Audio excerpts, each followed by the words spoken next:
अस्सलाम वालेकुम स्टूडेंट, हमने चैप्टर 3 स्टार्ट किया है क्लास 11 का। और इसमें आज हमारा टॉपिक है Newton laws of motion. Newton कौन था? न्यूटन एक अजीम साइंटिस्ट था। उन्होंने फिजिक्स के मैदान में एक बड़ा किरदार अदा किया है। न्यूटन ने मुख्तलिफ अजसाम की हरकत और इसके मोशन का मुतालिया किया और फिर अपने इस मुशाहिदे को तीन कवानीन की शक्ल में ज़ाहिर किया और उन लॉज को हम क्या कहते हैं? Newton laws of motion. तो न्यूटन लॉज ऑफ मोशन जानने से पहले मैं थोड़ा सा न्यूटन के हिस्ट्री के बारे में बता देता हूँ। न्यूटन का पूरा नाम क्या था? Isaac Newton. और न्यूटन इंग्लैंड में पैदा हो चुका था। उन्होंने 1687 में एक किताब लिखा था। कौन सी ज़ुबान में? लैटिन ज़ुबान में, लातीनी ज़ुबान में एक किताब लिखा था। उस किताब का नाम क्या था? उस किताब का नाम था नेचुरलिस्ट प्रिंसिपिया मैथमेटिका। ये इस किताब का नाम था जो न्यूटन ने 1687 में लिखा था। और इस किताब में किया था, न्यूटन ने जिस्मों के हरकत व सकनात के बारे में डिटेल से तफसील से जो है ना वजाहत किया था। फिर न्यूटन ने अपने इस कवानीन को, अपने इस तसव्वुरात को, इस ख्यालात को एक लॉज की शक्ल में पेश किया जिसको हम कहते हैं न्यूटन्स लॉज ऑफ मोशन। और न्यूटन ने तीन लॉज जो है ना पेश की। इसमें पहला लॉ क्या है? फर्स्ट लॉ ऑफ मोशन, हरकत का पहला कानून। ये क्या कहता है हमें? A body at rest always remain at rest, or a body in uniform motion always will be in uniform motion until the external force act on the body। ये ला हमें क्या कहता है? ये ला हमें ये कहता है कि अगर किसी जिस्म पर अगर बैरूनी क़ुव्वत ना हो, बैरूनी क़ुव्वत इस पर ज़ीरो हो, तो जिस्म अगर रेस्ट में हो, सुकून में हो, तो वो हमेशा सुकून में रहेगा। ठीक है?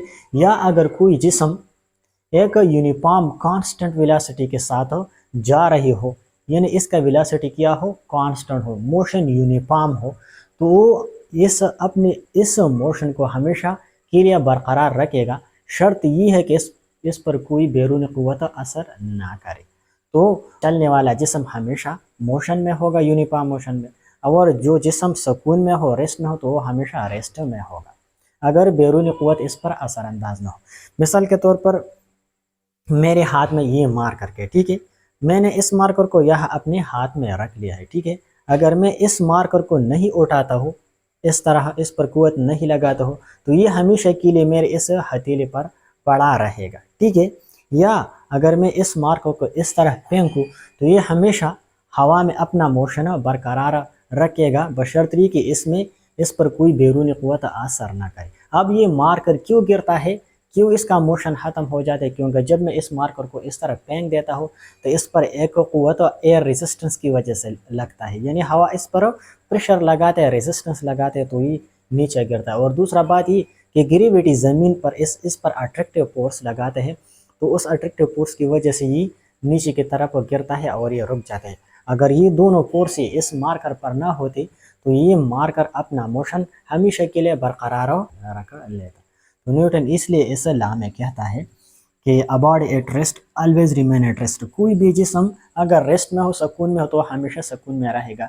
या कोई भी जिस्म अगर यूनिफॉर्म मोशन के साथ हो तो यूनिफॉर्म मोशन में हमेशा रहेगा अगर इस पर बैरूनी क़ुव्वत असरअंदाज न हो। जैसा कि ये मोटर कार सड़क पे जा रही है, अगर ये मोटर कार कांस्टेंट वेलोसिटी के साथ सड़क पे जा रही हो और इस पर बैरूनी क़ुव्वतों का मजमूआ ज़ीरो हो, तो ये हमेशा के लिए इस कांस्टेंट वेलोसिटी के साथ सड़क पे जाएगा। अब ये क्यों रुकता है? क्योंकि एक पर इस पर आई रेजिस्टेंस लगता है, और दूसरा ये कि इस पर इनके टायर और सड़क के दरमियान फ्रिक्शनल फोर्स होता है। तो वो फ्रिक्शनल फोर्स की वजह से और हवा के रेजिस्टेंस की वजह से ये मोटर रुक जाता है। अगर ये फोर्स ना होती तो ये अपना मोशन बरकरार रख लेता। ठीक है? इस तरह ये एक बर्तन है जो कि टेबल पे पड़ा है। ठीक है? अब ये टेबल और ये बर्तन दोनों रेस्ट में है, ठीक है। अगर कोई इस बर्तन को ना उठा ले या इस टेबल को ना हटा ले तो ये हमेशा के लिए यहाँ पर पड़ा रहेगा। ये कहता है first law of motion Newton का। इसके अलावा सेकंड लॉ ऑफ मोशन क्या कहता है, ये न्यूटन का दूसरा कानून है, ठीक है, मोशन के बारे में। ये इसमें न्यूटन क्या कहता है, इसका स्टेटमेंट कुछ इस तरह है, acceleration A which is produced in a body is directly proportional to the applied force if and inversely proportional to the mass m of a body।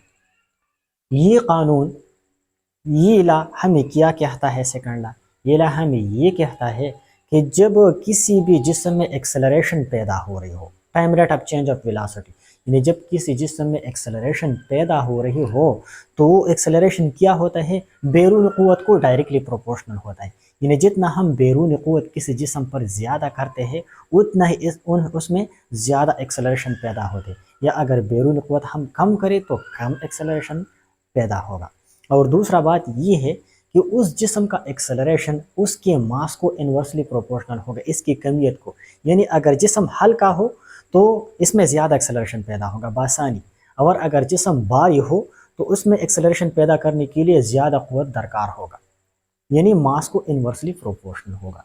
तो इस कानून में दो पॉइंट है, एक पॉइंट ये है कि एक्सेलरेशन फोर्स को डायरेक्टली प्रोपोर्शनल होगा, और दूसरा पॉइंट ये है कि एक्सेलरेशन इन्वर्सली प्रोपोर्शनल होगा मास ऑफ द बॉडी, जिस्म की कमियत को इन्वर्सली प्रोपोर्शनल होगा।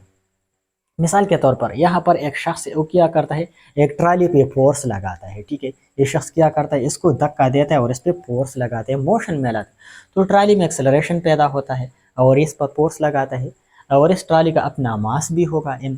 तो न्यूटन के कानून के मुताबिक हम मैथमेटिकल फॉर्म में इस लॉ को इस तरह लिख देते हैं कि acceleration is directly proportional to applied force. यानी ये शख्स क्या करता है, इस ट्राली पे फोर्स लगाता है, तो इसमें जो एक्सेलरेशन पैदा होता है इस ट्राली में वो बैरूनी क़ुव्वत को क्या है, अप्लाइड फोर्स को क्या है, प्रोपोर्शनल है। जितना ये फोर्स ज़्यादा लगाएगा उतना ही इस ट्राली में ज़्यादा एक्सेलरेशन पैदा होगा, और जितना ये कम फोर्स लगाएगा तो इसमें कम एक्सेलरेशन पैदा होगा, ठीक है। दूसरी पॉइंट क्या है, दूसरा पॉइंट ये है कि acceleration is inversely proportional to mass of the trolley. यानी जब इस ट्राली का मास बढ़ता जाएगा तो इसमें एक्सेलरेशन पैदा करने के लिए फिर ज़्यादा क़ुव्वत दरकार होगा, ज़्यादा फोर्स दरकार होगा। तो जब मास ज़्यादा होता है तो बॉडी का एक्सेलरेशन क्या होता है, कम होता है। जितना मास ज़्यादा होगा उतना ही एक्सेलरेशन इसमें कम पैदा होगा, क्योंकि मास बढ़ने की वजह से ज़्यादा फोर्स दरकार होता है तो एक्सेलरेशन कम होता है, ठीक है। अब मैं क्या करता हूँ, इन दोनों इक्वेशनों को क्या करता हूँ, मैं इकट्ठा लिख देता हूँ, ठीक है। इस तरह एक इक्वेशन में लिख देता हूँ, तो acceleration is directly proportional to force and inversely proportional to mass, मैंने एक ही इक्वेशन में लिख लिया। अब मैं प्रोपोर्शनलिटी का साइन ख़त्म कर देता हूँ। ये मैथमेटिक्स का रूल है कि जब हम प्रोपोर्शनलिटी का साइन ख़त्म कर दे तो हम इक्वल लगाते हैं और कांस्टेंट लगाते हैं। तो मैंने लिख लिया a is equal to constant f by m। अब कांस्टेंट हमारे पास k के बराबर है, k के वैल्यू क्या है, यहाँ पे 1 के बराबर है, तो मैंने लिख लिया a is equal to k f by m। अब k के वैल्यू 1 के बराबर है तो यहाँ पे पुट कर लिया a is equal to f by m। तो इससे बना मास को दोनों साइड मल्टीप्लाई किया तो इससे बना f is equal to ma। ये न्यूटन का सेकंड कानून है, सेकंड लॉ है, सेकंड लॉ ऑफ मोशन का ये मैथमेटिकल फॉर्म है, f is equal to m है, f is equal to ma। अब आते हैं तीसरी लॉ की तरफ। एक बात मैं भूल चुका हूँ कि न्यूटन फर्स्ट लॉ को हम लॉ ऑफ इनर्शिया भी कहते हैं, Newton first law of motion को लॉ ऑफ इनर्शिया भी हम कहते हैं, लॉ ऑफ इनर्शिया। इसको हम लॉ ऑफ इनर्शिया क्यों कहते हैं, क्योंकि इनर्शिया क्या होती है, the tendency of a body, the tendency of a body to maintain its state of rest or motion is called inertia।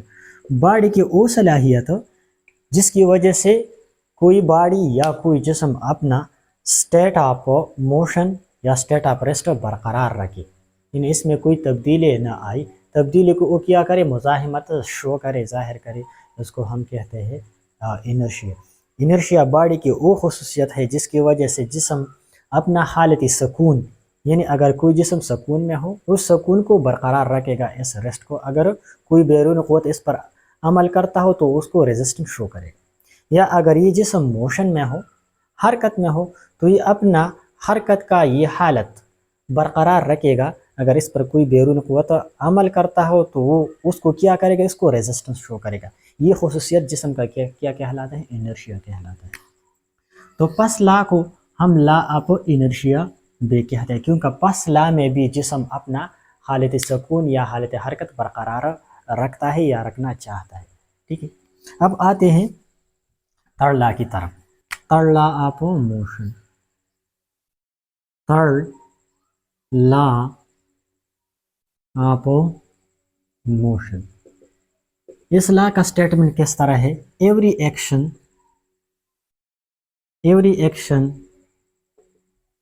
has a reaction with same magnitude but opposite in a direction۔ ایلا ہمیں کیا کہتا ہے، third law of motion ہمیں یہ بتاتا ہے every action has a reaction with same magnitude but opposite in direction. ہر عمل کا ایک رد عمل ہوتا ہے، ہر ایک ایکشن کا ایک ریئیکشن ہوتا ہے جو کہ میگنیچیوڈ میں، مقدار میں ایک جیسے ہوتے ہیں لیکن ڈائریکشن میں، سمت میں مختلف ہوتے ہیں ایک دوسرے سے۔ مثال کے طور پر میں آپ لوگوں کو مثال سے سمجھاتا ہوں، میرے پاس یہ مارکر ہے، ٹھیک ہے، میں اس مارکر پہ فورس لگاتا ہوں اس مارکر پہ، تو میں اس مارکر پر ایکشن کرتا ہوں باہر کی طرف اس پہ فورس لگاتا ہوں، لیکن ریئیکشن میں، رد عمل میں یہ مارکر میرے ہاتھ پر بھی ایک اپوزٹ ڈائریکشن میں فورس لگائے گا، ٹھیک ہے۔ تو میرا لگایا گیا فورس ایکشن ہے اور جو مارکر میرے ہاتھ پر لگاتا ہے وہ ریئیکشن ہے۔ اس طرح میں اس بورڈ کو دھکا دیتا ہوں، ٹھیک ہے، یا کوئی شخص، کوئی بندہ اس طرح وال کو، دیوار کو یا بورڈ کو دھکا دے گا تو وہ ایکشن کرے گا، اس پر دھکا لگائے گا، تو لگایا گیا دھکا کیا ہے، ایکشن ہے، اور دیوار کیا کرے گا، اس شخص پر باہر کی طرف ایک فورس لگائے گا، وہ ریئیکشن ہے، ٹھیک ہے۔ تو دونوں ایکشن اور ریئیکشن، نیوٹن کہتا ہے کہ ایکشن اور ریئیکشن یہ دونوں مقدار میں ایک جیسے ہوگے، جتنا فورس آپ بورڈ یا دیوار پر لگاتے ہو اتنا ہی فورس دیوار آپ پر لگاتے ہیں، ٹھیک ہے۔ تو اس کا میگنیچیوڈ مقدار برابر ہوتا ہے لیکن اس کا سمت، اس کا ڈائریکشن مختلف ہوتا ہے۔ آپ دیوار پر اندر کی طرف فورس لگاتے ہو تو دیوار آپ پر باہر کی طرف فورس لگائے گا، تو دونوں کے اطراف مختلف ہے، ٹھیک ہے۔ آپ اس طرف فورس لگاتے ہو تو ریئیکشن فورس آپ پر اس طرح ہوگا۔ اس کے لیے میں ایک اور ایگزامپل لیتا ہوں، مثال کے طور پر پانی کا ایک پائپ ہوتا ہے، ٹھیک ہے، جب وہ پانی کی پائپ سے تیزی کے ساتھ پانی نکلتا ہے، ٹھیک ہے، تو پانی کا نکلنا یہ ایک ایکشن ہوتا ہے، ایکشن یہ باہر کی طرف ہوتا ہے، لیکن ریئیکشن میں یہ پانی کیا کرتا ہے، اس پائپ پر پیچھے کی طرف ایک فورس لگاتا ہے جو کہ ہوتا ہے ریئیکشن۔ دونوں مقدار میں برابر لیکن ڈائریکشن میں مختلف ہوتے، یہی وجہ ہے کہ جب ہم پانی کا پائپ اپنے ہاتھ میں پکڑ لے تو وہ پائپ پیچھے کی طرف ہم پر فورس لگاتے ہیں، تو پانی کا نکلنا ایکشن ہے اور ریئیکشن میں پانی کیا کرتا ہے، پائپ پر پیچھے کی طرف ایک قوت لگاتا ہے، ایک فورس لگاتا ہے۔ اس طرح اس کے علاوہ جب راکٹ جو ہے نا اٹھتا ہے، جب راکٹ سپیس میں جاتا ہے تو راکٹ کی پیچھے حصے سے گیسیں بہت تیزی کے ساتھ خارج ہوتی ہے جو کہ ایک ایکشن ہوتا ہے، اور یہ گیسیں اپنی ریئیکشن میں کیا کرتا ہے، راکٹ پر اوپر کی طرف ایک اپ تھرسٹ فورس لگاتا ہے جس کی وجہ سے راکٹ اوپر کی طرف، آسمان کی طرف جاتا ہے اور گیسیں نیچے کی طرف آتے ہیں۔ تو ہر ایکشن کا ایک ریئیکشن ہوتا ہے جو کہ میگنیچیوڈ میں سیم اور مقدار میں سیم اور ڈائریکشن میں اپوزٹ ہوتے ہیں۔ اس طرح اس کے علاوہ جب کوئی بھی شخص زمین پر اس طرح چلتا ہے، کوئی شخص زمین پر چلتا ہے تو اپنے پاؤں کی مدد سے کیا کرتا ہے، زمین کو پیچھے کی طرف دھکیلتا ہے، ٹھیک ہے، کیا کرتا ہے، پیچھے کی طرف بیکورڈ زمین کو دھکیلتا ہے اپنے پاؤں کی مدد سے، ٹھیک ہے، لیکن زمین کیا کرتا ہے، اس شخص پر پاوٹ کی طرف، آگے کی طرف ایک قوت لگاتا ہے جو کہ ریئیکشن ہوتا ہے، تو وہ شخص آگے چلتا ہے، ٹھیک ہے، اور زمین پیچھے دھکیلتا ہے۔ اس طرح گاڑی کیا کرتا ہے، گاڑی اپنی टायरों की मदद से क्या करता है, ज़मीन को पीछे की तरफ क्या करता है, धकेलता है, और ज़मीन गाड़ी को रिएक्शन में आगे की तरफ क्या करता है, धकेलता है। यही वजह है कि हम बासानी ज़मीन पर चल सकते हैं और गाड़ी भी बासानी ज़मीन पर चल सकते हैं रिएक्शन की वजह से। अगर आप यूनिवर्स में देखें तो आपको हर जगह एक्शन और रिएक्शन नज़र आएगा। जब कोई भी अमल होगा तो उसमें एक्शन और रिएक्शन ज़रूर होगा। इसके अलावा जब आप एक गुब्बारे को ले ले, ये एक गुब्बारा है, ठीक है, और इसको हवा से भर ले और फिर इसको आज़ादाना छोड़ दे, तो गुब्बारे से नीचे की तरफ तेज़ी से हवा नीचे निकलती है, जो कि एक एक्शन होता है। रिएक्शन में गुब्बारा क्या करता है, वो ऊपर की तरफ जाता है, ठीक है। तो ये दोनों एक्शन और रिएक्शन मकदार में बराबर होते हैं लेकिन सिमत में मुखालिफ होते हैं, ठीक है। मिसाल के तौर पर कोई शख्स इस ट्राली पे फोर्स लगाते हैं, ठीक है, और ये एक ट्राली है, ठीक है। अब वो जो शख्स इस ट्राली पे फोर्स लगाते हैं उसको हम जाहिर करते हैं फोर्स ए बी। मिसाल के तौर पर इस शख्स का नाम है ए और इस ट्राली का नाम है बी, ठीक है। इसका मतलब है शख्स ए फोर्स लगाते हैं ट्राली बी पे, ठीक है, ये बराबर है ट्राली बी ए, और इसको हम नेगेटिव लेते हैं। नेगेटिव इसको हम क्यों लेते हैं, क्योंकि एक्शन और रिएक्शन मैग्नीट्यूड में बराबर लेकिन डायरेक्शन में मुखालिफ होते हैं, अपोजिट होते हैं, इसलिए इसको हम नेगेटिव लेते हैं। नेगेटिव का मतलब है अपोजिट डायरेक्शन।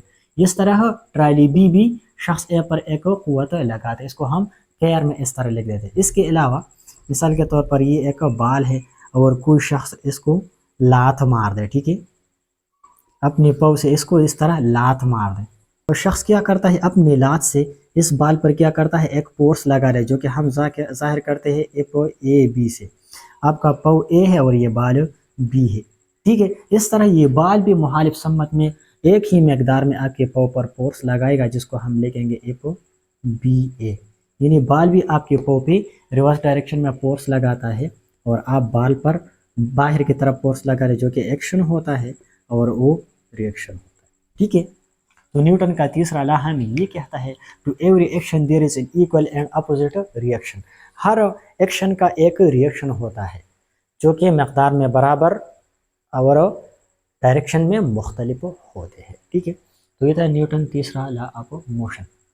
अब जहन में एक सवाल पैदा होता है कि जब हम किसी मड़ की किसी कीचड़ को ले लें और इसको दीवार की तरफ इसको मार दें तो दीवार के साथ चमट जाते हो तो वापस नहीं आता। एक बात याद रखें कि न्यूटन लॉ जो है ना उन चीज़ों के लिए वैलिड है, उन चीज़ों के लिए ठीक है जिन चीज़ों में एक मॉलिक्यूल के दरमियान फासला कांस्टेंट हो। यानी एक्शन और रिएक्शन होने के बाद अगर जिस्म के मॉलिक्यूल के दरमियान ये फासला कांस्टेंट रहे तो फिर ऐसे अजसामों के लिए न्यूटन का कानून जो है ना वो वैलिड है, ठीक है।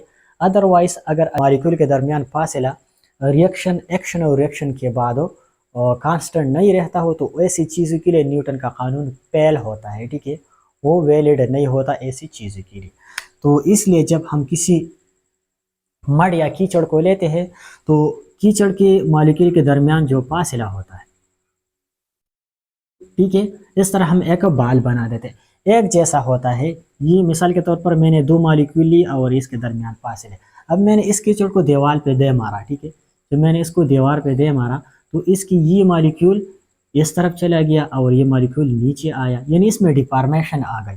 ये मॉलिक्यूल इधर आया, ये मॉलिक्यूल इधर आया, इसमें अब फासला या बढ़ गया या कम हो गया, ठीक है, या तो फासला बढ़ेगा या कम हो गया। तो ऐसी ही सूरत में न्यूटन का कानून ऐसी चीज़ के लिए तीसरा कानून तड़ला जो है ना फेल होता है और ऐसी चीज़ के लिए ये वैलिड नहीं है। न्यूटन का तड़ला सिर्फ उन चीज़ों के लिए वैलिड होगा कि एक्शन और रिएक्शन के बाद उन चीज़ों की शेप में डिफॉर्मेशन ना आ जाए, शक्ल में कोई डिफॉर्मेशन ना आ जाए, तो उन चीज़ों के लिए न्यूटन का कानून क्या है, वो है वैलिड, अदरवाइज वैलिड नहीं होगा, जैसे कि मैंने आप लोगों को एग्जांपल दी। इस तरह न्यूटन का दूसरा कानून कहाँ पे फेल होता है, न्यूटन का दूसरा कानून सेकंड लॉ, जब हम रिलेटिविटी पे जाए, थ्योरी ऑफ रिलेटिविटी की तरफ जाए, मैं डिटेल में नहीं जाता हूँ, तो वहाँ पर आइंस्टाइन कहते हैं, न्यूटन कहते हैं कि acceleration is directly proportional to F, लेकिन आइंस्टाइन क्या कहता है, आइंस्टाइन कहता है कि किसी भी मटेरियल जिस्म का स्पीड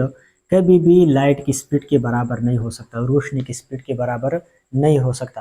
آپ جتنا بھی اس پر فورس لگا لیں لیکن اس کا اسپیڈ، اس کا رفتار روشنی کے رفتار کے برابر نہیں ہو سکتا کسی مٹیریل جسم کا. اور نیوٹن یہاں پہ کہتا ہے کہ جتنا ہم فورس زیادہ کریں اتنا ہی ایکسلریشن زیادہ ہوگا، جسم کا اسپیڈ زیادہ ہوگا. اور آئنسٹائن کیا کہتا ہے کہ جتنا فورس زیادہ کرے لیکن ایک حد ہے، ایک لمٹ ہے، اس لمٹ تک جسم کا اسپیڈ زیادہ ہوگا، اس سے زیادہ نہیں ہو سکتا. تو آئنسٹائن کہتا ہے کہ کسی بھی مٹیریل جسم کا اسپیڈ روشنی کی اسپیڈ کے برابر نہیں ہو سکتا. ہم یہ نتیجہ اس سے نکالتے کہ نیوٹن کے جو قانون ہوتے، جو لاس ہے 3، وہ صرف میکرو آبجیکٹ کے لیے، بڑے اجسام کے لیے جو ہے نا ویلڈ ہے. جب ہم مائکرو لیول پہ جائے، اٹامک لیول پہ جائے، سب اٹامک لیول پہ جائے، پارٹیکل لیول پہ جائے، تو پھر نیوٹن کے قانون وہاں پہ فیل ہوتے ہیں اور ہم آئنسٹائن کا ایکویشن اور قانون استعمال کرتے ہیں. امید رکھتا ہوں کہ آپ لوگ اس ٹاپک کو سمجھ چکے ہوں گے. اگر پھر بھی کسی کا کوشچن ہو تو آپ مجھ سے پوچھ لیں.